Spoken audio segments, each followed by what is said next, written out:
بسم اللہ الرحمن الرحیم۔ 5ویں سپارے میں سورہ النساء کی آیت نمبر 112 تک ہم نے گزشتہ درس میں ترجمہ کیا تھا۔ آگے آیت نمبر 113، یہ بھی اسی واقعہ کا تتمہ ہے، یعنی اسی واقعہ کا تسلسل اور اسی کو بیان کیا جا رہا ہے جس کو گزشتہ 2 درسوں میں بھی گزشتہ آیات کے ضمن میں بیان کیا گیا کہ مدینہ منورہ میں ایک شخص نے اپنے ہمسائے کے گھر میں نقب لگا کر چوری کی، اور چوری کا سامان جو تھا وہ 2 روایات ہیں، ایک ہے کسی مسلمان کے گھر میں رکھا اور دوسرا یہ ہے کہ کسی یہودی کے گھر میں رکھ دیا۔ پھر جب وہ سامان ڈھونڈا گیا اور بالآخر وہاں سے مل گیا جہاں اس نے رکھوایا تھا، تو خود وہ بالکل انکار کر گیا۔ جس کے پاس سے سامان نکلا اس نے تو کہا بھی فلاں آدمی نے رکھا ہے، یہ اس کا، اس نے امانت کے طور پر رکھا ہے، ہمیں نہیں معلوم کہ کس کا ہے، کہاں سے لایا، کیسے لایا۔ تو جس نے رکھا تھا وہ انکار کر گیا کہ نہیں، ایسی تو کوئی بات ہی نہیں ہے، یہی چور ہیں، انہوں نے ہی چوری کی ہے۔ اب اس کے خاندان، قبیلے والے، حمایتی، حواری، وہ بھی سب ساتھ مل گئے اور ان کی یہ کوشش کہ نبی کریم صلی اللہ علیہ وسلم اسی کو چور قرار دیں جس کے گھر سے سامان برآمد ہوا ہے، اور یہ ہمارے خاندان کا آدمی جو ہے یہ بری ہو جائے، کیونکہ اس میں خاندان کی بدنامی ہوگی۔ اب ظاہر تو یہی ہے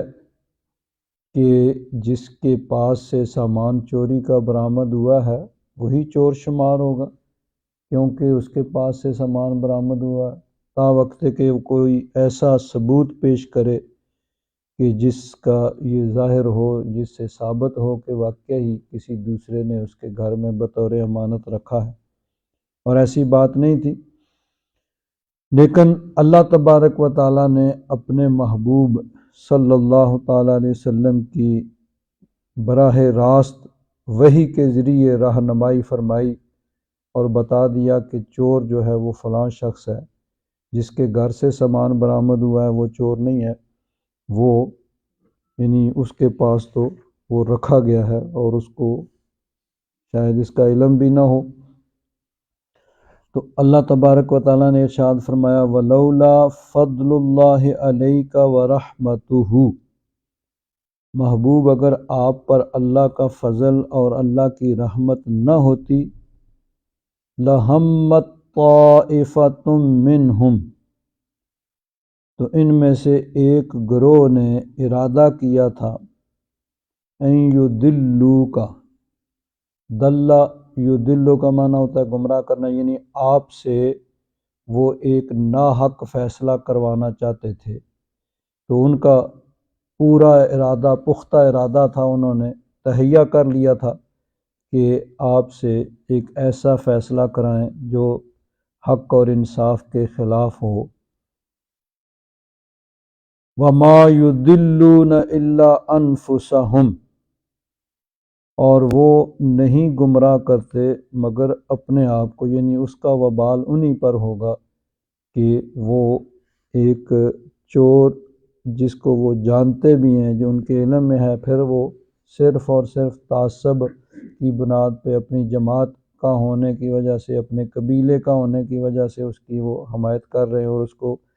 بری الذمہ قرار دلوانا چاہتے ہیں، اور ایک بے قصور کو چور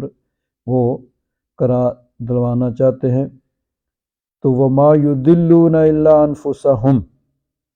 وہ اپنے آپ کو ہی گمراہ کرتے ہیں، اس کے گمراہی کا نقصان انہی کو ہوگا۔ وَمَا يَضُرُّونَكَ مِنْ شَيْءٍ، محبوب آپ کو وہ کوئی نقصان نہیں پہنچا سکتے، یعنی جب ان کے خلاف بھی فیصلہ ہو جائے گا تو پھر بھی وہ آپ کا کوئی نقصان نہیں کر سکتے، کیونکہ آپ اللہ تبارک و تعالیٰ کی حفاظت میں ہیں۔ اللہ تبارک و تعالیٰ نے دوسرے مقام پہ ارشاد فرمایا واللہ یعصمک من الناس، اللہ تبارک و تعالیٰ آپ کو لوگوں سے محفوظ رکھے گا۔ تو یہ نہیں ہے کہ اگر ان کے خلاف فیصلہ ہو جائے تو وہ آپ کے خلاف کچھ کارروائی کرنے کی کوشش کریں، وہ آپ کا کوئی نقصان نہیں کر سکتے۔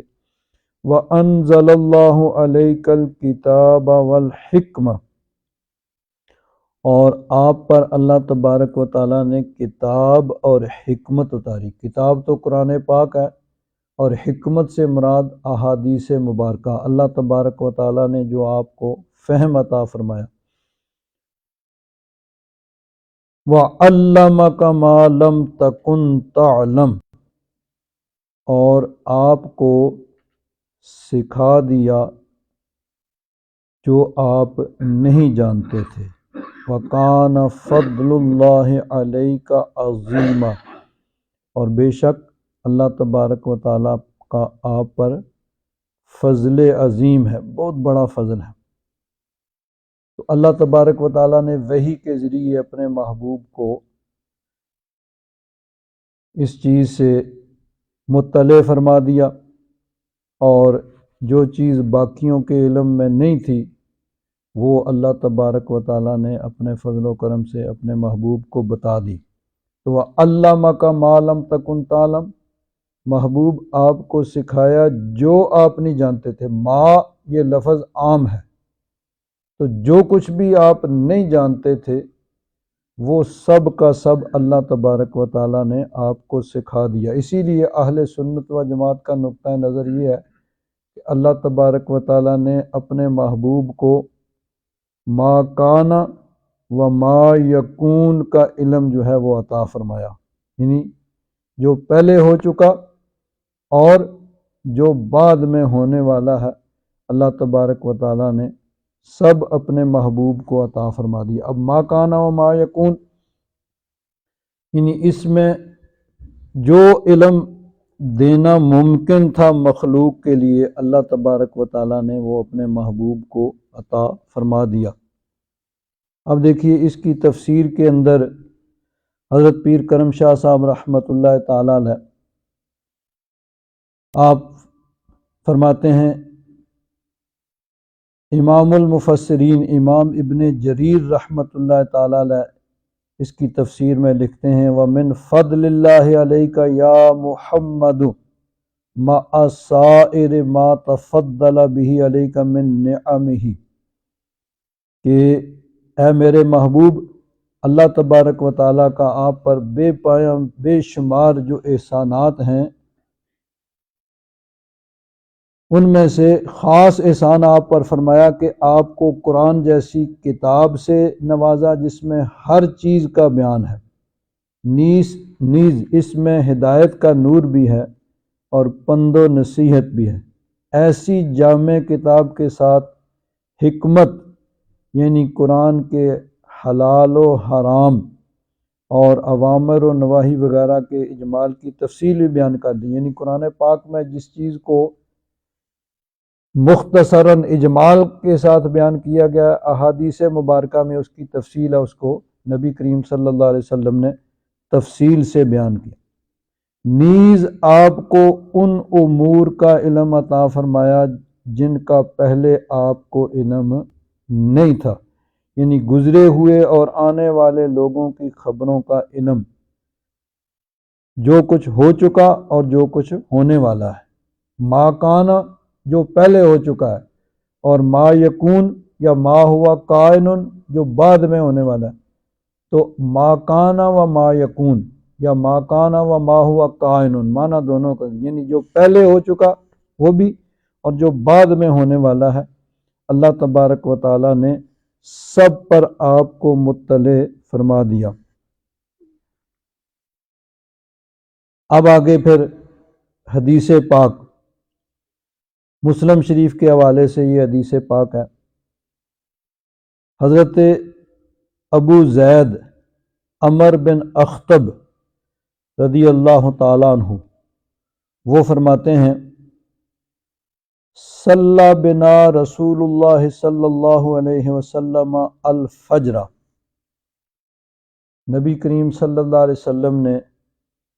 ہمیں فجر کی نماز پڑھائی۔ وَصَعِدَ الْمِنبَرَ،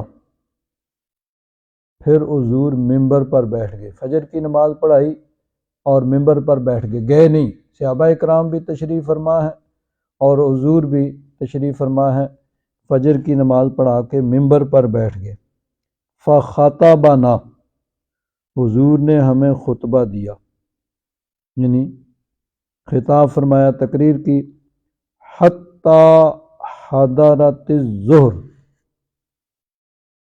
صبح کی نماز پڑھا کے حضور ممبر پر بیٹھ گئے اور ارشاد فرماتے رہے حتیٰ کہ ظہر کا وقت ہو گیا، صبح سے لے کر ظہر تک۔ فَنَزَلَ فَصَلَّى، حضور ممبر سے نیچے تشریف لائے اور نماز پڑھی۔ ثُمَّ صَعِدَ الْمِنبَرَ، حضور پھر ممبر پہ تشریف فرما ہو گئے، ظہر کے بعد پھر کہیں نہیں گئے۔ فَخَطَبَنَا حَتَّى حَضَرَتِ الْعَصْرِ، پھر خطبہ دیتے رہے حتیٰ کہ عصر کا وقت ہو گیا۔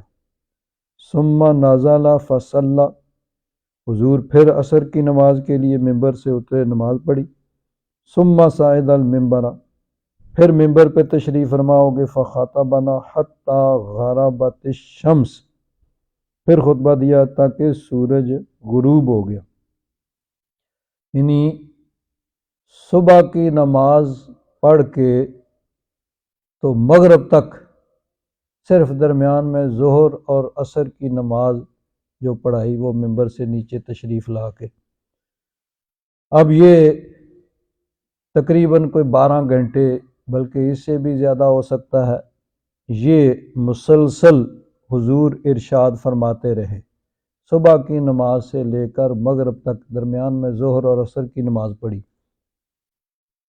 تو کیا اس میں ارشاد فرمایا؟ فَأَخْبَرَنَا بِمَا كَانَ وَبِمَا هُوَ كَائِنٌ، حضور نے اس پورے دن کے خطبے کے اندر بیان فرما دیا، ما کانا جو ہو چکا پہلے وہ بھی، وَبِمَا هُوَ كَائِنٌ اور جو ابھی ہونے والا ہے، سب حضور نے بیان فرما دیا۔ فَأَعْلَمُنَا أَحْفَظُنَا، تو صحابی فرماتے ہیں کہ ہم میں سے سب سے بڑا عالم کون ہے؟ جس نے حضور کے اس خطبے کو سب سے زیادہ یاد رکھا، جس کو سب سے زیادہ وہ خطبہ ہے وہ سب سے بڑا عالم ہے، کیونکہ نبی کریم صلی اللہ علیہ وسلم نے ما کان و ما یکون، جو پہلے ہو چکا اور جو بعد میں ہونے والا ہے، سب کو حضور نے بیان فرما دیا۔ آگے حضرت پیر کرم شاہ صاحب رحمۃ اللہ تعالی علیہ قصیدہ بردہ شریف کا شعر وہ لکھتے ہیں، حضرت امام بصیری رحمۃ اللہ تعالی علیہ حضور کی بارگاہ میں عرض کرتے ہیں، وَإِنَّ مِن جُودِكَ الدُّنْيَا وَضَرَّتَهَا، حضور آپ کا جود، آپ کی رحمت، آپ کی جو سخاوت ہے اس سے دنیا و آخرت ملتی ہے، دنیا اور آخرت یہ آپ کی سخاوت ہے۔ وَمِنْ عُلُومِكَ عِلْمَ اللَّوْحِ وَالْقَلَمِ، من جو ہے یعنی دونوں جگہ یہ اس کو تبعیضیہ کہتے ہیں، یعنی آپ کی سخاوت کا کچھ حصہ دنیا و آخرت ہے، اور آپ کے علوم کا کچھ حصہ لوح و قلم، لوح و قلم جو ہے وہ بھی آپ کے علم کا ایک حصہ ہے۔ یہاں یہ یاد رکھیں کہ نبی کریم صلی اللہ علیہ وسلم کو اللہ تبارک و تعالی نے ما کان و ما یکون کا علم عطا فرمایا۔ تو نبی کریم صلی اللہ علیہ وسلم کا علم عطائی ہوا، اللہ تبارک و تعالی نے دیا ہے۔ اللہ تبارک و تعالی کا علم ہے ذاتی، اللہ تعالیٰ کو کسی نے دیا نہیں ہے۔ نبی کریم صلی اللہ علیہ وسلم کا علم ہے عطائی، اللہ تعالیٰ نے عطا کیا ہے۔ اللہ تبارک و تعالیٰ کا علم قدیم ہے، یہ نہیں کہ پہلے نہیں تھا بعد میں ہوا، اور حضور کا علم حادث ہے، یعنی پہلے علم نہیں تھا، پھر اللہ تبارک و تعالیٰ نے حضور کو علم دیا۔ اور نبی کریم صلی اللہ علیہ وسلم کا علم اس اعتبار سے محدود ہے کہ جتنا اللہ تعالیٰ نے دیا اتنا ہی ہے، اور اللہ تبارک و تعالیٰ کا علم وہ ان لمٹڈ، اس کی کوئی حد، کوئی یعنی وہ غیر محدود ہے۔ تو اللہ تبارک و تعالیٰ کا علم ذاتی ہے، قدیم ہے اور غیر محدود ہے۔ اس کے مقابلے میں حضور کا علم عطائی ہے، حادث ہے اور محدود ہے۔ اور اعلیٰ حضرت فاضل بریلوی رضی اللہ تعالیٰ عنہ آپ فرماتے ہیں کہ نبی کریم صلی اللہ علیہ وسلم کو بے شمار اللہ تبارک و تعالیٰ نے علوم غیبیہ عطا فرمائے ہیں، لیکن اس کے باوجود نبی کریم صلی اللہ علیہ وسلم کے علم کو اللہ تبارک و تعالیٰ کے علم کے ساتھ وہ نسبت بھی نہیں ہے جو ایک قطرے کو تمام سمندروں کے ساتھ ہے۔ ایک طرف ایک قطرہ اور دوسری طرف ساری دنیا کے سمندر، جس میں لاکھوں کروڑوں اربوں خربوں گنتیاں ختم ہو جائیں کتنے قطرے بنتے ہیں، تو ایک قطرے کو، پانی کے ایک قطرے کو ساری دنیا کے سمندروں کے پانی کے ساتھ جو نسبت ہے، حضور کے علم کو اللہ تعالیٰ کے علم سے وہ بھی نسبت نہیں ہے، کیونکہ ایک قطرہ اور سارے قطرے، اس میں ایک چیز قدر مشترک ہے کہ وہ بھی محدود ہے، وہ بھی محدود ہے، لیکن یہاں وہ نسبت بھی نہیں ہے کہ اللہ تبارک و تعالیٰ کا علم غیر محدود، حضور کا علم محدود، اللہ تبارک و تعالیٰ کا علم قدیم، حضور کا علم حادث، اللہ تبارک و تعالیٰ کا علم ذاتی، حضور کا عطائی۔ تو حضور کے علم کو اللہ تبارک و تعالیٰ کے علم سے وہ نسبت بھی نہیں ہے جو ایک قطرے کو ساری دنیا کے سمندروں کے ساتھ ہوتی ہے۔ لیکن اگر مخلوق کے علم کے ساتھ حضور کے علم کا اگر ہم مقابلہ کریں تو ساری مخلوقات کا علم حضور کے علم کے سامنے ایسے ہی ہے جیسے ایک قطرہ سمندروں کے سامنے ہے، یعنی اتنا اللہ تبارک و تعالیٰ نے اپنے محبوب کو علم عطا فرمایا، لیکن اس کے باوجود اللہ تبارک و تعالیٰ کے علم کے ساتھ حضور کے علم کو کوئی نسبت نہیں ہے۔ اب یہ چیز احادیث مبارکہ کے اندر بیان ہوئی، بخاری شریف کے اندر بھی اس مضمون کی احادیث موجود ہیں، مسلم شریف کی ابھی حدیث آپ نے ضیاء القرآن سے میں نے پڑھ کے سنائی، بخاری شریف کے اندر حضرت فاروق اعظم رضی اللہ تعالیٰ عنہ آپ راوی ہیں، یقول قام فینا النبی صلی اللہ علیہ وسلم مقامن، یہ یعنی وہی غالباً ہوگا جس کا پہلے بیان ہوا کہ صبح کی نماز سے لے کر مغرب تک جو حضور نے خطبہ دیا، اور یہ بھی ممکن ہے کہ کوئی اور واقعہ ہو۔ فرماتے ہیں حضور نبی کریم صلی اللہ علیہ وسلم ہمارے درمیان کھڑے ہوئے، فَأَخْبَرَنَا عَنْ بَدْءِ الْخَلْقِ، پھر حضور نے ہمیں بتایا کہ مخلوقات کی ابتدا سے لے کر حتیٰ دخل اہل الجنت منازلہم و اہل النار منازلہم، جب سے مخلوقات کی ابتدا ہوئی ہے وہاں سے لے کر اب تک جو ہو چکا ہے وہ بھی بیان فرمایا، اور اس وقت سے لے کر یعنی آج 1400 سال سے زیادہ عرصہ گزر چکا ہے نبی کریم صلی اللہ علیہ وسلم کے وصال کو بھی، تو قیامت تک، بلکہ قیامت کا دن جو 50,000 سال کا وہ ایک دن ہوگا، اس میں جو کچھ بھی ہوگا، اور اس کے بعد فیصلے ہو جائیں گے، جنتی جنت میں چلے جائیں گے، جہنمی جہنم میں چلے جائیں گے، حتیٰ دخل اہل الجنت منازلہم، یہاں تک کہ جنتی جنت میں چلے جائیں گے، اور وہ اہل النار منازلہم، اور جہنمی جو ہیں وہ جہنم میں چلے جائیں گے۔ سب کچھ حضور نے بیان فرما دیا، بدء الخلق، ابتدائے خلق سے لے کر جنتیوں کے جنت جانے اور جہنمیوں کے جہنم جانے تک جو کچھ ہو چکا، جو ہونا ہے، وہ حضور نے سارا بیان کر دیا۔ حضرت فاروق اعظم فرماتے ہیں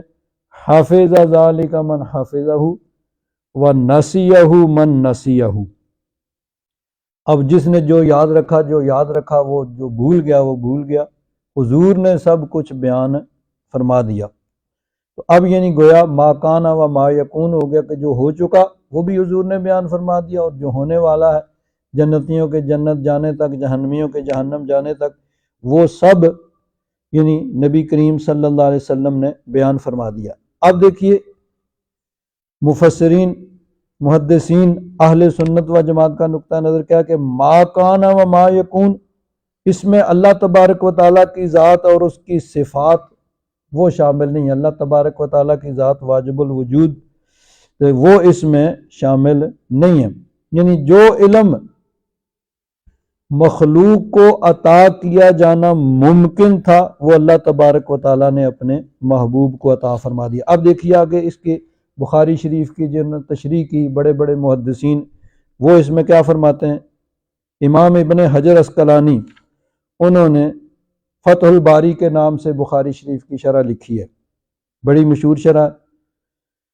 تو وہ فرماتے ہیں وَدَلَّ ذَلِكَ عَلَىٰ أَنَّهُ أَخْبَرَ فِي الْمَجْلِسِ الْوَاحِدِ بِجَمِيعِ أَحْوَالِ الْمَخْلُوقَاتِ مُنْذُ ابْتَدَأَتْ إِلَىٰ أَن تَفْنَىٰ إِلَىٰ أَن تُبْعَثَ، یعنی حضور نبی کریم صلی اللہ علیہ وسلم کی یہ حدیث اس بات کی دلیل ہے کہ نبی کریم صلی اللہ علیہ وسلم نے ایک ہی مجلس میں تمام مخلوقات کے احوال جو ہیں ان کو بیان فرما دیا، جب سے مخلوق شروع ہوئی اور جب فنا ہوگی اور جب اٹھائی جائے گی، سب چیزیں نبی کریم صلی اللہ علیہ وسلم نے بیان فرما دیں، اور یہ بیان شروع آفرینش اور دنیا و معاشر سب کو محیط ہے، یعنی سب چیزیں اس میں آ گئیں، جب سے مخلوقات کی ابتدا ہوئی اس وقت تک جو کچھ ہوا تھا اور جو قیامت تک ہونے والا ہے اور میدان معاشر میں جو کچھ ہونا ہے، سب ایک ہی مجلس میں بیان فرما دیا، اور یہ نبی کریم صلی اللہ علیہ وسلم کا عظیم معجزہ ہے۔ اسی طرح عمدۃ القاری، یہ امام بدر الدین عینی انہوں نے بخاری شریف کی شرح لکھی ہے، وہ بھی فرماتے ہیں فیہ دلالۃ علی انہ اخبر فی المجلس الواحد بجمیع احوال المخلوقات من ابتدائها الى انتہائها، اس حدیث میں یہ دلیل ہے کہ نبی کریم صلی اللہ علیہ وسلم نے ایک ہی مجلس میں اول سے آخر تک کی تمام مخلوقات کے تمام احوال کو بیان فرما دیا، اور ان سب کا ایک ہی مجلس میں بیان فرما دینا نہایت عظیم معجزہ ہے۔ تو نبی کریم صلی اللہ علیہ وسلم نے سب کچھ بیان فرما دیا، اور مفسرین کرام بھی اس بات پر متفق ہیں کہ یہ نبی کریم صلی اللہ علیہ وسلم کا عظیم معجزہ ہے کہ ایک ہی مجلس کے اندر نبی کریم صلی اللہ علیہ وسلم نے تمام احوال کو بیان فرما دیا۔ اب آگے پھر احادیث مبارکہ جو اسی مضمون کی ہیں بخاری شریف میں ہیں، اور دیگر محدثین امام مسلم نے اور امام احمد بن حنبل انہوں نے اس حدیث پاک کو نقل کیا۔ حضرت حذیفہ رضی اللہ تعالیٰ عنہ راوی ہیں، پہلے جو حضرت فاروق اعظم رضی اللہ تعالیٰ عنہ ان سے مروی تھی، یہ حدیث حضرت حذیفہ رضی اللہ تعالیٰ عنہ ان سے مروی۔ لقد خطبنا النبی صلی اللہ علیہ وسلم خطبۃ، فرماتے ہیں ایک مرتبہ حضور نے ہمیں خطبہ دیا، ما ترک فیہا شیئا الا قیام الساعہ الا ذکرہ، قیامت تک، یہاں قیامت تک یعنی قیامت قائم ہوگی اور فیصلے ہو جائیں گے جنتیوں کے جنت جانے، جس طرح کہ دوسری حدیث میں تھا حتی دخل اہل الجنت منازلہ و اہل النار منازلہ، تو حضور نے قیامت قائم ہونے تک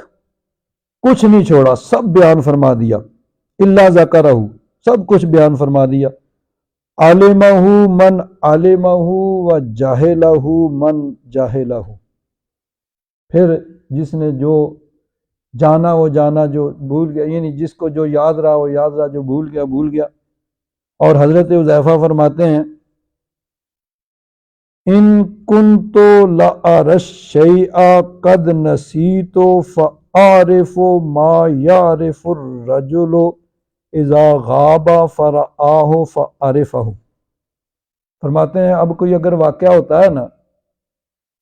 میں اس کو بھول چکا ہوتا ہوں، یعنی وہ خطبہ چونکہ اس میں سب کچھ تھا تو سب کچھ ظاہر بات ہے یاد نہیں رہتا، تو کوئی واقعہ ہوتا ہے نا تو اس واقعہ کے ہونے کے بعد میرے ذہن میں آتا ہے اس بات کو تو نبی کریم صلی اللہ علیہ وسلم نے اس خطبے میں بیان فرما دیا تھا، پھر مجھے یاد آتا ہے کہ ہاں یہ تو حضور نے بیان فرمایا تھا کہ ایسے ہوگا۔ فرماتے ہیں جیسے یہ ہے کہ کوئی آدمی ہو بڑے عرصے کے بعد ملے تو آدمی اس کو بھول چکا ہو، یعنی اس کی شکل و صورت بھی بھول چکی ہو، پھر آدمی جب اس کو دیکھے تو دیکھنے کے بعد اپنے ذہن پہ زور دے تو پہچان دے ہاں یہ تو فلاں آدمی ہے، فلاں جگہ ملا تھا یا فلاں جگہ اس سے ملاقات، یعنی جس طرح کسی آدمی کو عرصہ دراز کے بعد دیکھنے کے بعد آدمی غور و فکر کرتا ہے تو اس کو یاد آ جاتا ہے کہ یہ تو فلاں شخص ہے، فلاں جگہ ملا تھا۔ فرماتے ہیں ایسے ہی جب کوئی واقعہ ہوتا ہے تو میں اس کو اگر بھول چکا ہوتا ہوں تو ذہن پہ زور دیتا ہوں تو پھر مجھے یاد آ جاتا ہے کہ ہاں اس چیز کو تو نبی کریم صلی اللہ علیہ وسلم نے اس خطبہ کے اندر بیان فرما دیا تھا۔ اسی طرح ابو زید انصاری مسلم شریف وہ حدیث پاک ابھی یعنی ضیاء القرآن کے حوالے سے بیان کر دی۔ ترمذی شریف کے اندر حدیث پاک ہے، حضرت ابو سعید خدری رضی اللہ تعالیٰ عنہ بیان فرماتے ہیں صلی بنا رسول اللہ صلی اللہ علیہ وسلم یومن صلاۃ العصر، اس میں عصر کی نماز کا ذکر ہے، تو یعنی عصر کی نماز جلدی اول وقت میں پڑھائی، ثم قام خطیبا فلم یدع شیئا یکون الی قیام الساعۃ الا اخبرنا۔ تو عصر کے بعد اس ٹائم میں حضور نے سب کچھ بیان کر دیا قیامت قائم ہونے تک، حافظہ من حافظہ و نسیہ من نسیہ،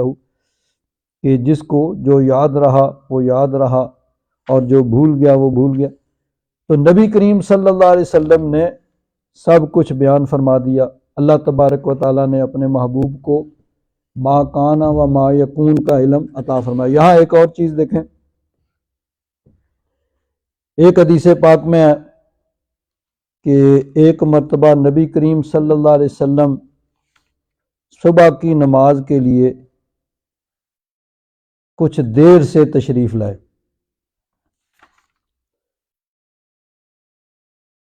حضرت معاذ بن جبل رضی اللہ تعالیٰ عنہ راوی ہیں، فرماتے ہیں احتبس عنا رسول اللہ صلی اللہ علیہ وسلم ذات غدات عن صلاۃ الصبح۔ صبح کی نماز کے وقت صحابہ اکرام مسجد نبوی شریف میں انتظار کر رہے ہیں، نبی کریم صلی اللہ علیہ وسلم تشریف نہیں لائے۔ فرماتے ہیں کہ کسی وجہ سے یعنی کسی چیز نے حضور کو روک لیا، تاخیر ہو گئی، حتی کدنا نترا عین الشمس، خوب روشنی پھیل گئی حتیٰ کہ خدشہ ہو گیا کہ سورج نکل آئے گا۔ فخرج سریعا، پھر حضور جلدی میں تشریف لائے، فصوب، اقامت کہی گئی نماز کے لیے، فصلی رسول اللہ صلی اللہ علیہ وسلم وتجوز فی صلاتہ، حضور نے فجر کی نماز پڑھائی اور اس میں اختصار کیا، چونکہ تاخیر ہو چکی تھی، سورج نکلنے کے قریب تھا، تو مختصر یعنی چھوٹی چھوٹی صورتیں پڑھ کے حضور نے فجر کی نماز پڑھائی۔ فلما سلم دعا بصوتہ فقال لنا علی مصافکم، سلام پھیر کے حضور نے اونچی آواز سے ارشاد فرمایا بھئی اپنی اپنی جگہ پہ رہو، اپنی جگہ سے کوئی نہ ہلے، کوئی اٹھے نہیں، کوئی جائے نہیں، کما انتم، جیسے تم ہو اسی طرح رہو۔ ثم انفتل الینا، پھر ہماری طرف حضور متوجہ ہوئے، سلام پھیرتے ہی، یعنی ہو سکتا ہے کہ کوئی جلدی اٹھ کے چلا جائے، تو اسی لیے سلام پھیرتے ہی فرما دیا کہ بھئی اپنی صفوں پہ جگہ اپنی جگہ پہ اٹھنا نہیں کسی نے. پھر حضور متوجہ ہوئے.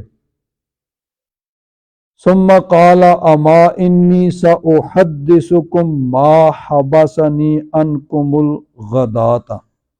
میں تم سے بیان کرتا ہوں کہ کس وجہ سے میں آج لیٹ آیا ہوں، تاخیر کس وجہ سے ہوئی ہے، کیا واقعہ ہوا، اس کی وجہ بیان کرتا ہوں. انی قمت من اللیل، فرمایا میں رات کو اٹھا، فتوضأت وصلیت ما قدر لی، میں نے وضو کیا اور جو اللہ تبارک و تعالیٰ نے میرے مقدر میں لکھا تھا وہ نماز پڑھی، یعنی نماز تہجد ادا کی. فنعست فی صلاتی، تو نماز پڑھتے ہوئے مجھے اونگ آنے لگی. حتی استثقلت، یعنی نیند مجھ پہ غالب آ گئی. فَإِذَا أَنَا بِرَبِّي تَبَارَكَ وَتَعَالَى فِي أَحْسَنِ صُورَةٍ، تو اچانک میں رب ذوالجلال کی بارگاہ میں پہنچ گیا، یعنی خواب کے اندر. یہ اس معراج کا ذکر نہیں ہے جو یعنی نبی کریم صلی اللہ علیہ وسلم کو ہوئی تھی، وہ معراج اور ہے. اس کے علاوہ اور بہت مرتبہ حضور کو معراج خواب کے اندر بھی ہوئی ہے. خواب کے اندر نبی کریم صلی اللہ علیہ وسلم کو کئی مرتبہ معراج ہوئی ہے. اس کو کئی احادیث مبارکہ میں بیان کیا گیا، مختلف واقعات جو خواب کے اندر ہوئے ہیں. وہ جو معروف معراج کا واقعہ ہے وہ بیداری کے عالم میں جاگتے ہوئے مکہ شریف میں ہوا تھا کہ حضور مسجد حرام سے مسجد اقصیٰ گئے اور پھر آسمانوں پہ لامکان پہ حضور تشریف لے گئے. تو یہ خواب کا واقعہ، اور یہ ایک دفعہ نہیں کئی دفعہ یہ واقعات خواب کے اندر معراج میں ہوئے. تو یہ مدینہ منورہ میں خواب کے اندر ہوا کہ حضور نے فرمایا کہ میں نے رات کو اٹھ کے تہجد کی نماز پڑھی تو اسی وقت نیند غالب آ گئی. تو خواب میں کیا دیکھتا ہوں، رب ذوالجلال کی بارگاہ میں رب ذوالجلال کا دیدار ہوتا ہے. فی احسن صورت، اب یہ بڑا یعنی ایسا لفظ ہے کہ اچھی صورت میں، یعنی اللہ تبارک و تعالیٰ کی بارگاہ میں حاضری ہوئی. فقال یا محمد، اللہ تبارک و تعالیٰ نے فرمایا اے میرے محبوب. اب یا محمد، اللہ تبارک و تعالیٰ اپنے محبوب کو اس طرح مخاطب فرماتا ہے. اللہ تبارک و تعالیٰ خالق ہے، حضور مخلوق ہیں، اللہ تبارک و تعالیٰ کے بندے ہیں. اللہ تبارک و تعالیٰ اپنے محبوب کو یوں مخاطب کر سکتا ہے. صحابہ کرام کا طریقہ کیا تھا کہ حضور کو یا رسول اللہ، یا حبیب اللہ، ادب کے ساتھ حضور کو اگر بلانے کی ضرورت ہوتی تو اس طرح مخاطب کیا کرتے تھے. ہمارے لیے بھی یہی حکم ہے کہ ہم یا رسول اللہ، یا حبیب اللہ کہیں. یا محمد، یہ لفظ یعنی اس لفظ کے ساتھ یعنی یا محمد کہنا یہ خلاف ادب ہے.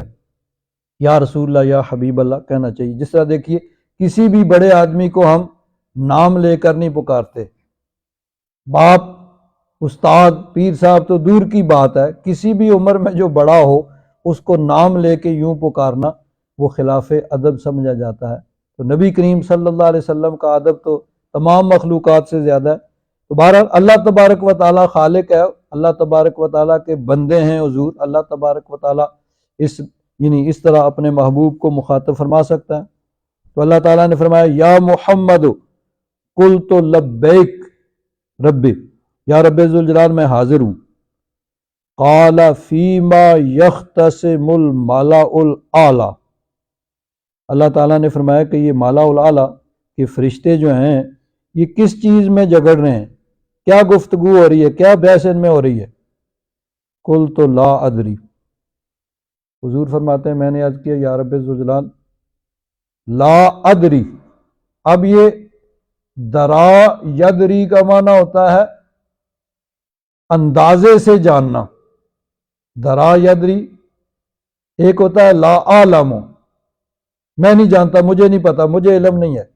اور درا یدری لا ادری کا معنی ہے میں از خود نہیں جانتا، یعنی تیری عطا کے بغیر مجھے کچھ علم نہیں ہے. یعنی اللہ تبارک و تعالیٰ کے علم کے سامنے جس طرح نبی کریم صلی اللہ علیہ وسلم صحابہ کرام سے کچھ پوچھتے تو صحابہ کرام کہتے ہیں اللہ و رسولہ عالم، اللہ رسول بہتر جانتے ہیں. حضور نے فرمایا خطبہ حجۃ الوداع کے موقع پہ کہ آج کون سا دن ہے، سب کو پتا تھا کہ وہ ذی الحجہ کا یعنی حج کا 9 ذی الحجہ یا 10 ذی الحجہ جس میں وہ خطبہ ہو رہا تھا، لیکن انہوں نے کہا اللہ و رسول، اللہ رسول بہتر جانتے ہیں۔ تو میں کون سی جگہ ہے، سب کو پتا تھا کہ وہ مکہ شریف، مینا، عرفات، تو انہوں نے کہا اللہ و رسول عالم، اللہ رسول بہتر جانتے ہیں۔ یہ مہینہ کون ہے، سب کو پتا تھا ذی الحجہ کا مہینہ، لیکن حضور کے علم کے سامنے یہی اللہ و رسول عالم، اللہ رسول بہتر جانتے ہیں۔ تو حضور کا بھی یہی طریقہ ہے مبارکہ کہ اللہ تبارک و تعالیٰ کی بارگاہ میں عرض کرتے ہیں لا ادری یا رب ذوالجلال، میں خود تو نہیں جانتا۔ قالہا ثلاثاً، 3 مرتبہ اللہ تعالیٰ نے فرمایا، تو 3 مرتبہ حضور نے یہی عرض کیا۔ قال فرأیتہ وضع کفہ بین کتفی حتی وجدت برد اناملہ بین ثدیی فتجلی لی کل شیء وعرفت۔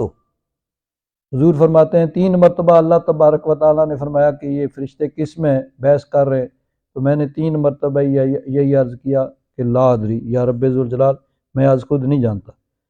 پھر رب ذوالجلال نے اپنا دست مبارک، کف ہتھیلی کو کہتے ہیں، تو اپنی شان کے مطابق،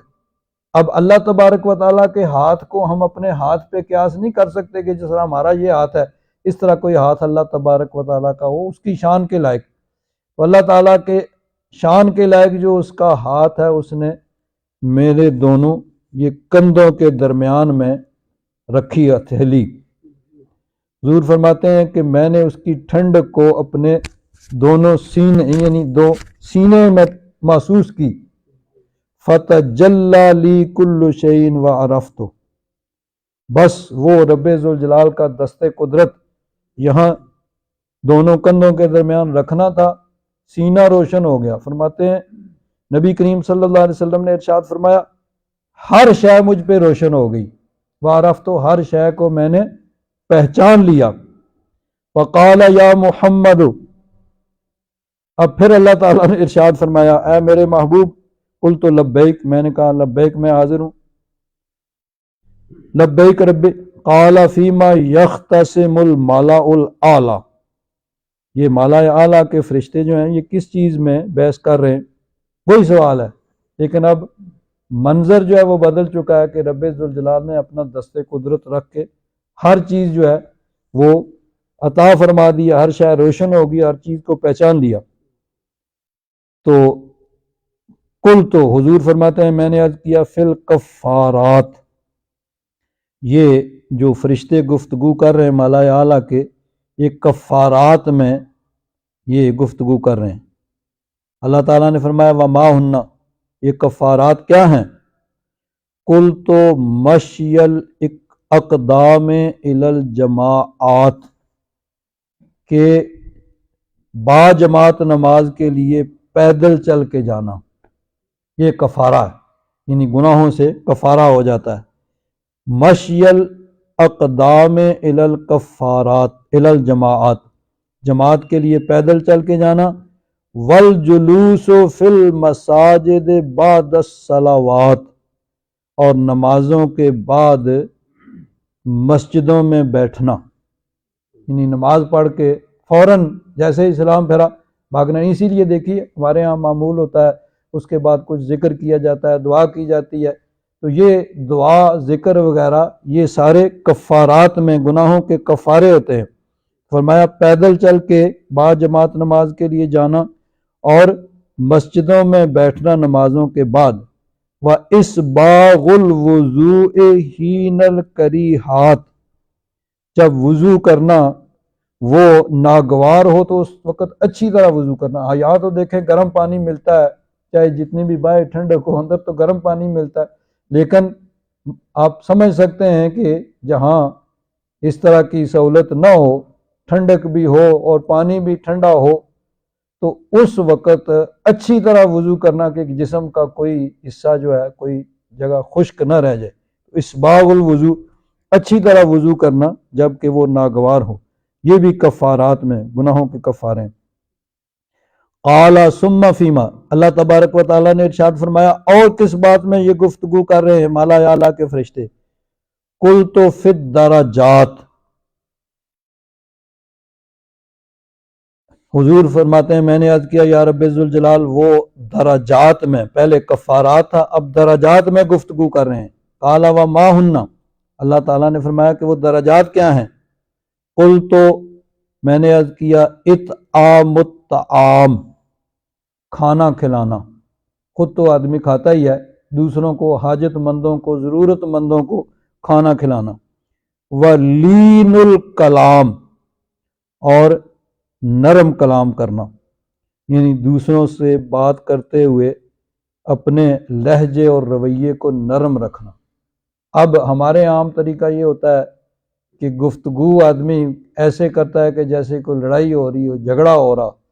تو گفتگو بعد میں ہوتی ہے، لڑائی جھگڑا پہلے ہوتا ہے، گالی گلوچ پہلے ہو جاتی ہے۔ نہیں، فرمایا لین الکلام، نرم گفتگو کرنا، یہ بھی درجات میں، یعنی درجے سے بلند ہوتے ہیں۔ والصلاۃ والناس نعام، اور اس وقت نماز پڑھنا جب کہ لوگ محو خواب ہوں، لوگ خواب کے مزے لے رہے ہوں، یعنی سحری کے وقت، رات کو اگر نہ بھی نیند آئے تو جو صبح کا وقت ہوتا ہے اس وقت آدمی کو گہری نیند آ جاتی ہے، تو اس وقت جب لوگ سو رہے ہوں اس وقت اٹھ کے نماز پڑھنا، یہ بھی درجات، یعنی یہ درجات کے بلند ہونے کا سبب ہے۔ قال سل، اللہ تبارک و تعالیٰ نے ارشاد فرمایا کہ محبوب مانگو۔ قال قلت اللہم انی اسألک، حضور فرماتے ہیں میں نے رب ذوالجلال کی بارگاہ میں عرض کیا کہ یا رب ذوالجلال میں تجھ سے مانگتا ہوں فعل الخیرات، نیک کام کرنے کی توفیق، و ترک المنکرات، اور برائیوں کے ترک، یعنی اس سے اجتناب، بچنے کی، یعنی یہ تیرے فضل و کرم سے ہی نیکی ہو سکتی ہے اور تیرے فضل سے ہی آدمی وہ برائی سے بچ سکتا ہے۔ وحب المساکین، اور مسکینوں کی محبت، یہ تجھ سے مانگتا ہوں۔ وَأَن تَغْفِرَ لِي وَتَرْحَمَنِي، اور یہ کہ تو مجھے بخش دے اور مجھ پر رحم فرمائے۔ وَإِذَا أَرَدْتَ فِتْنَةً فِي قَوْمٍ فَتَوَفَّنِي غَيْرَ مَفْتُونٍ، اور جب قوم میں فتنے کا ارادہ ہو تو مجھے فتنے کے بغیر ہی، اس سے پہلے ہی مجھے اپنے پاس اٹھا لے۔ وَأَسْأَلُكَ حُبَّكَ وَحُبَّ مَن يُحِبُّكَ، اور رب ذوالجلال میں تیری محبت مانگتا ہوں اور اس کی محبت جو تجھ سے محبت کرے۔ وَحُبَّ عَمَلٍ يُقَرِّبُنِي إِلَىٰ حُبِّكَ، اور ایسے عمل، ایسے کام کی محبت میرے دل میں ڈال دے جو مجھے تیری محبت کے قریب کر دے۔ فقال رسول اللہ صلی اللہ علیہ وسلم انها حق، یہ چیز حق ہے، فدرسوها ثم تعلموها، اس کو سیکھ لو اور دوسروں کو سکھاؤ۔ اب ایک اسی چیز کو دوسری روایت میں بھی بیان فرمایا، اس میں تھوڑا سا اختصار ہے، لیکن اس میں یہ ہے کہ فَعَلِمْتُ مَا فِي السَّمَاوَاتِ وَالْأَرْضِ، حضور فرماتے ہیں کہ جب رب ذوالجلال نے اپنا دست قدرت میرے دونوں کندھوں کے درمیان میں رکھا تو میں نے اپنے سینے میں اس کی ٹھنڈک محسوس کی۔ فَعَلِمْتُ مَا فِي السَّمَاوَاتِ وَمَا فِي الْأَرْضِ، مَا فِي السَّمَاوَاتِ وَالْأَرْضِ، زمین و آسمان میں جو کچھ ہے میں نے وہ سب جان لیا۔ آگے پھر نبی کریم صلی اللہ علیہ وسلم نے اس آیہ مبارکہ کی تلاوت کی، وَكَذَلِكَ نُرِي إِبْرَاهِيمَ مَلَكُوتَ السَّمَاوَاتِ وَالْأَرْضِ وَلِيَكُونَ مِنَ الْمُوقِنِينَ۔ اور آگے ایک اور روایت میں ہے، حضرت معاذ بن جبل وزاد فی قال یا محمد هل تدری فیما یختصم الملأ الاعلی، تو وہ ساری تفصیل اس میں، تو پھر اس میں ہے کہ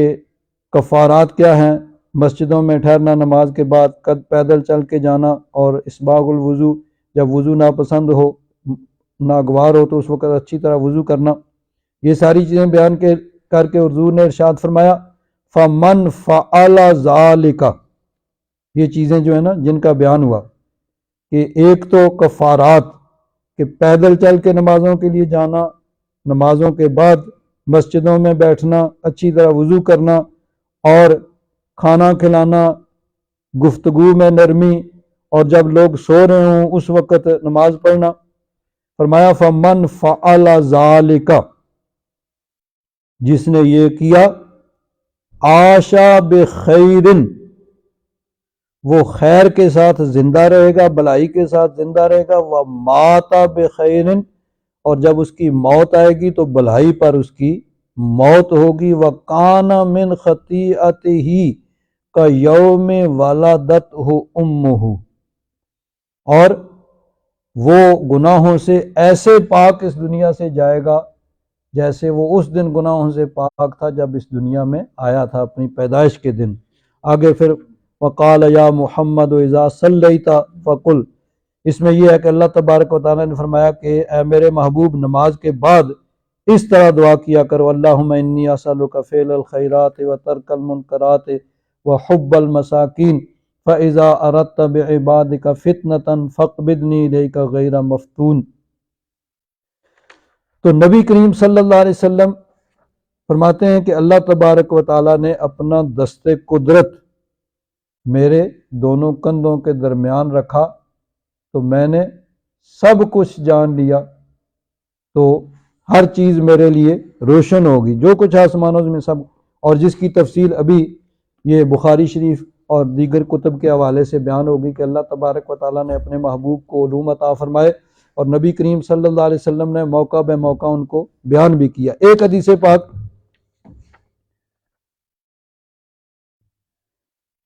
نبی کریم صلی اللہ علیہ وسلم، یہ جو ہے نا امام بخاری کی، یعنی اس کو صرف امام بخاری نے روایت کیا ہے، دیگر محدثین نے اس حدیث کو نقل نہیں کیا۔ امام بخاری نے 2 دفعہ اس حدیث پاک کو نقل کیا ہے، علامات نبوت میں بھی اور مغازی میں بھی۔ مختصر اس کا یوں، یعنی اس کا خلاصہ یہ ہے کہ نبی کریم صلی اللہ علیہ وسلم کے ایک صحابی حضرت سعد بن معاذ رضی اللہ تعالیٰ عنہ، وہ مدینہ منورہ میں قبیلہ اوس کے سردار تھے، تو حضور کی ہجرت کے بعد کچھ ہی عرصہ بعد، یعنی ظاہر بات ہے کہ یہ اس واقعہ کے سارے تفصیلات سے یہی ظاہر ہوتا ہے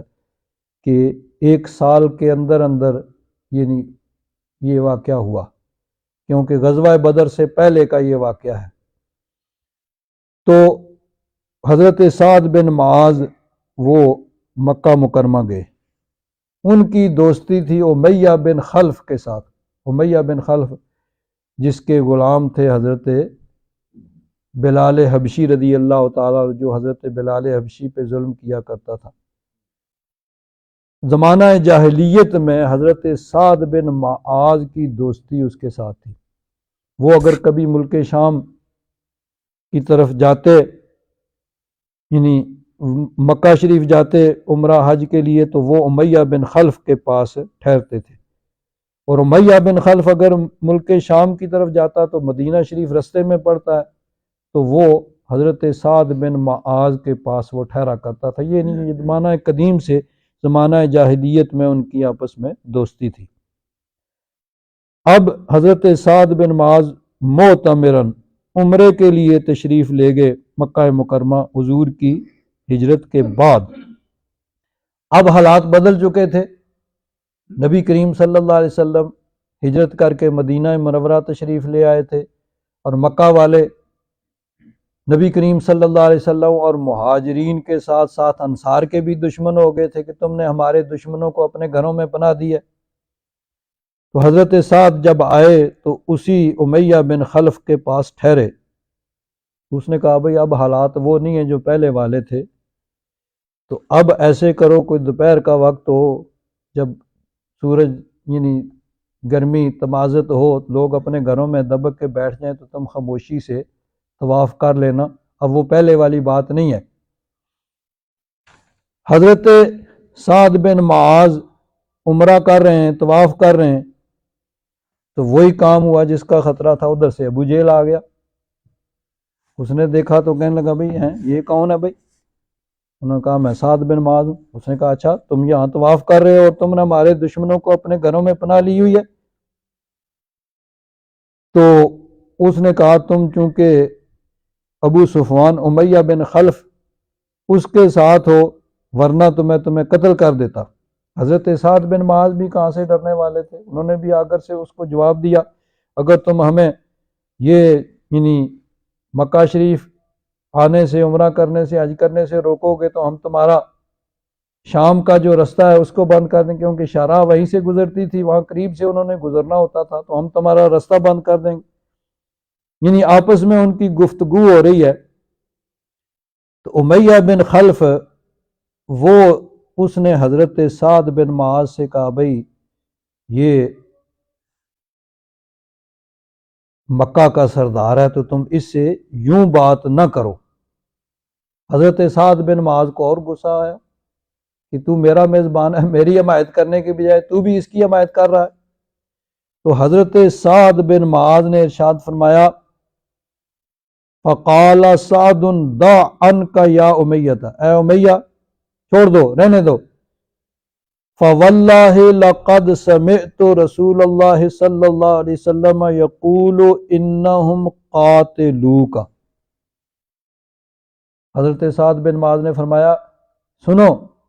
میں نے نبی کریم صلی اللہ علیہ وسلم سے سنا ہے کہ یہ ابو جہل تیرا قاتل ہے، یعنی تجھے قتل کرے گا، تیرے قتل کا سبب بنے گا۔ قال بمکہ تھا، اس نے کہا مکہ میں۔ حضرت سعد نے فرمایا لا ادری، یہ مجھے معلوم نہیں ہے، جو اتنا میں نے سنا ہے وہ تجھے بتا دیا ہے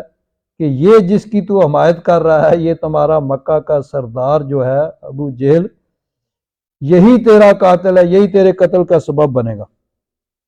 فَفَزِعَ لِذَلِكَ أُمَيَّةُ فَزْعًا شَدِيدًا،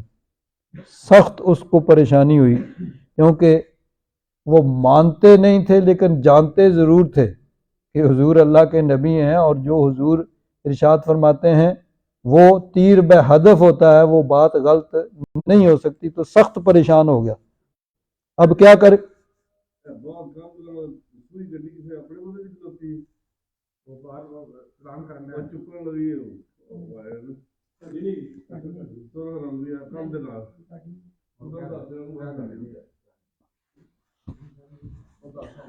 تو حضرت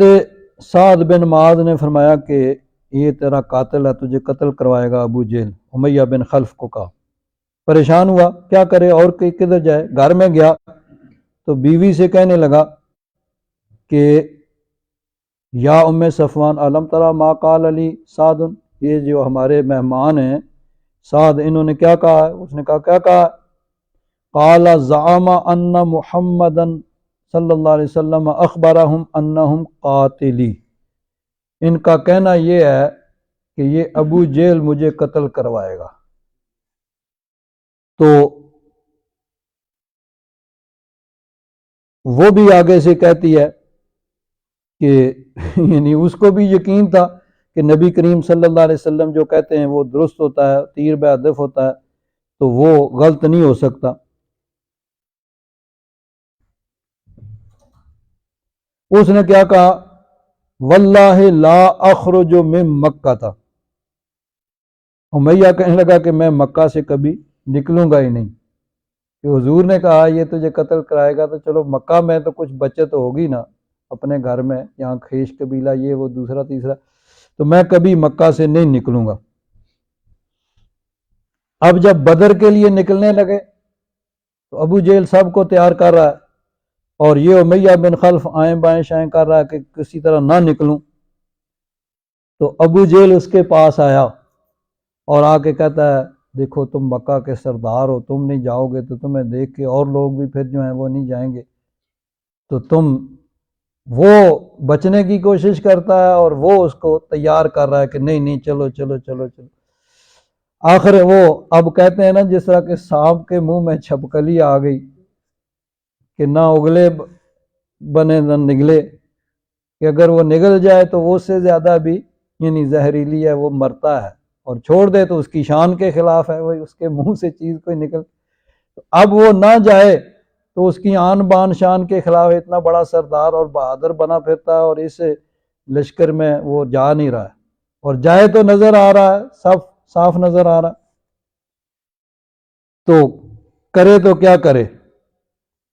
تو وہ جا کے اپنی بیوی سے کہتا ہے کہ چلو یعنی وہ ابو جہل مجھے مجبور کر رہا ہے تو میں جاتا ہوں. تو وہ کہتی ہے یا ابا صفوان قد نسیت ما قال لک اخوک الیسربی، وہ تمہارے مدنی بھائی حضرت صاحب نے جو کہا تھا وہ بھول گئے ہو؟ اس نے کہا بھولا تو نہیں ہوں، یاد ہے، اسی لیے میں جانا بھی نہیں چاہتا ہوں، لیکن اب کیا کروں، یہ مجھے مجبور کر رہا ہے اور میری آن بان شان کے خلاف ہے. تو چلو ایسے کرتا ہوں، لا ما اريد ان اجوز معهم الا قریبا، تو ایک عمدہ اونٹ خریدتا ہوں تو اس پہ جاؤں گا تو موقع پا کے واپس آ جاؤں گا. فلما خرج امیۃ اخذ لا ينزل منزلا الا اکل بعیرہ، جہاں پر بھی قافلہ ٹھہرتا نا وہ ایک سائڈ پہ وہ ٹھہرتا کہ چلو موقع پا کے بھاگ جاؤں گا، لیکن بھاگتا کیسے، تقدیر تو باندھ کے اس کو لے کے جا رہی تھی، وہ بھاگ کے کیسے جا سکتا ہے تو کوئی نہ موقع ملا. فلم یزل بذالک حتی قتلہ اللہ عز وجل ببدر، حتیٰ کہ وہ بدر میں پہنچ گیا اور پھر وہاں پہ قتل بھی ہو گیا. ویسے اگر دوسری احادیث جو ہیں ان کو اگر دیکھا جائے تو ان سے یہی ظاہر ہوتا ہے کہ یہ غزوہ بدر سے پہلے ہی وہاں سے بھاگنے کی کوشش کر رہا تھا، لیکن تقدیر میں جو لکھا ہوا تھا اس کے ذریعے وہ پھر وہیں پہ قتل ہو گیا. اب ہوا کیا، دوسری حدیث یہ بخاری شریف کی حدیث پاک ہے. فلما کان یوم بدر، حضرت عبد الرحمن بن عوف رضی اللہ تعالیٰ عنہ، اس کا یعنی اس کی بھی زمانہ حضرت عبد الرحمن بن عوف کی زمانہ جاہلیت سے امیہ بن خلف کے ساتھ دوستی تھی، اور مکہ شریف میں وہ جو کچھ اپنا سامان اہل و عیال چھوڑ کے آئے تھے ان کی حفاظت بھی اسی کے ذمہ امیہ بن خلف کے ذمہ انہوں نے لگائی ہوئی تھی. تو وہ فرماتے ہیں کہ بدر کے دن خرجت الی جبل لأحرزہ حین نام الناس، یعنی ابھی جنگ نہیں ہوئی، کیونکہ جنگ میں تو کچھ کافر قتل ہوئے باقی بھاگ گئے تھے نا، لیکن اس سے پہلے جب لوگ سو گئے تو میں پہاڑ کی طرف نکلا کہ اس کو بچاؤں، یعنی وہ بھی بھاگنا چاہتا تھا. تو حضرت عبد الرحمن بن عوف فرماتے ہیں کہ میں بھی نکلا، چلو اس کو میں بچاؤں، اس کو بھاگنے میں اس کی مدد کروں. فَأَبْصَرَهُ بِلَالٌ، حضرت بلال نے بھی دیکھ لیا بھئی یہ کیا ہو رہا ہے، تو فَخَرَجَ حَتَّى وَقَفَ عَلَى مَجْلِسٍ مِّنَ الْأَنصَارِ، حضرت بلال اٹھے اور انصار کی ایک مجلس جہاں انصاری صحابہ اکرام تھے ان کے پاس جا کے کھڑے ہوئے اور کہا فَقَالَ أُمَيَّةُ بْنُ خَلْفٍ، ان سے کہا بھئی یہ امیہ بن خلف جو ہے یہ بھاگ رہا ہے. لا نجوت ان نجا امیہ، آج اگر یہ بچ گیا تو سمجھو میں نہیں بچا، یعنی آج موقع ہے اس کو فی النار کرنے کا، واصل جہنم کرنے کا، اس کو جہنم میں دوزخ میں پہنچانے کا، تو آج اگر یہ بھاگ گیا تو سمجھ لو کہ میں نہیں بچا. فخرج معه فریق من الانصار فی آثارنا، حضرت عبد الرحمن بن عوف فرماتے ہیں کہ انصار کا ایک گروہ لے کر حضرت بلال حبشی ہمارے پیچھے آ گئے، وہ اس کو بچانے کے لیے جا رہے تھے نا کہ اس کو بھاگنے میں مدد دیں. فلما خشیت ان یلحقونا خلفت لهم ابنہ لاشغلهم، حضرت عبد الرحمن بن عوف فرماتے ہیں کہ جب ہمیں یہ خطرہ پیدا ہوا نا کہ یہ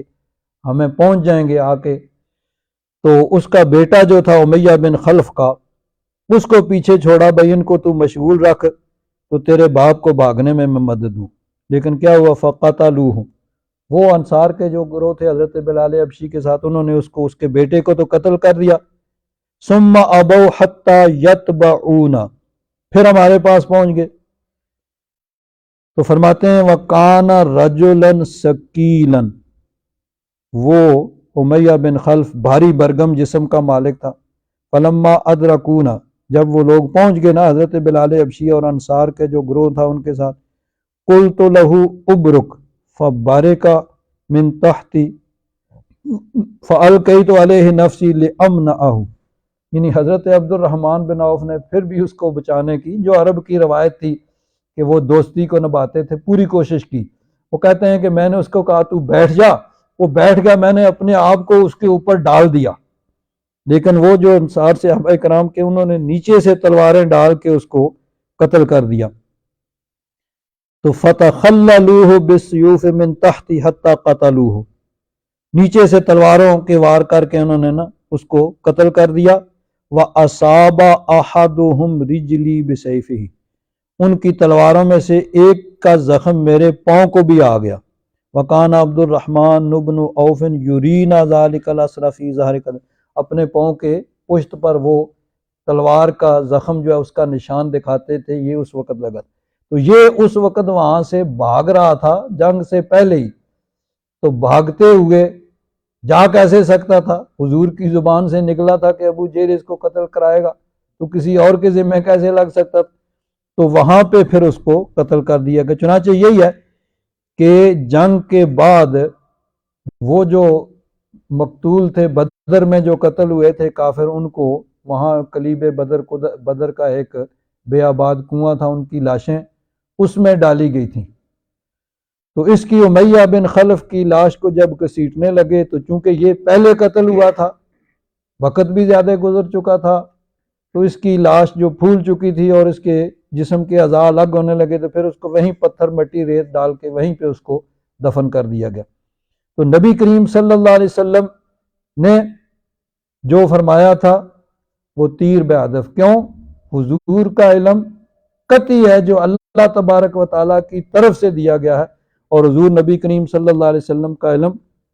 ابھی آپ نے بخاری شریف اور مسلم شریف کی احادیث کے واسطے سے یعنی سنا کہ ما کانا و ما یکون، جو پہلے ہو چکا وہ بھی اور جو